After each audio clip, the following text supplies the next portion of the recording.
முதலீடுகள் நாங்கள் எங்கெங்கெல்லாம் பண்ணலாம், எல்லா இடத்துலையும் பண்ணலாம். நான் மீனராசியை வந்து ரொம்ப ஸ்ட்ரிக்டாக வார்ன் பண்ணிகிட்டே இருந்தேன், தயவு செஞ்சு இன்வெஸ்ட் பண்ணாதீங்க, இன்வெஸ்ட் பண்ணாதீங்க, இன்வெஸ்ட் பண்ணாதீங்க, ஜென்ம சனி. பட் இப்போ குருவுடைய பார்வை சனி பகவானுக்கு கிடைக்கிறதுனால அந்த ஒரு விஷயத்தை நீங்கள் பிரேக் பண்ணி இன்வெஸ்ட் பண்ண ஆரம்பிக்கலாம்.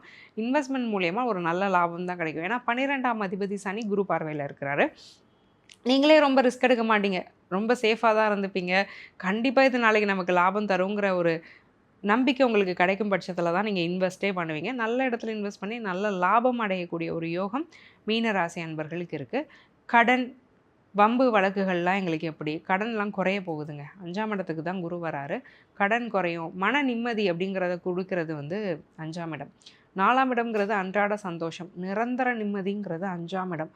அப்போ 5க்கே குரு வராருன்னா, கடன்பட்டார் நெஞ்சம் போல் கலங்கினான் இலங்கை வேந்தன்பாங்க இல்லையா?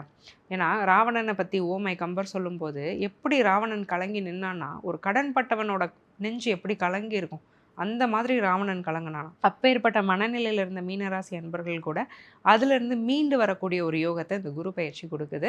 வம்பு வழக்கு வியாஜியங்கள் எல்லாத்துலேயும் வெற்றி தாங்க. கேஸே உங்களுக்கு டிஸ்மிஸ் ஆயிரும். பெரிய அளவு பிரச்சனைகள் வராது. எதிரிகள் அவங்களே மிரண்டு ஓடிடுவாங்க. யானையை கண்ட சிங்கம் போல் எல்லாருமே மிரண்டு ஓடக்கூடிய ஒரு வாய்ப்புகளை மீனராசி அன்பர்களுக்கு இந்த குரு பயிற்சி நிரம்ப கொடுக்குது.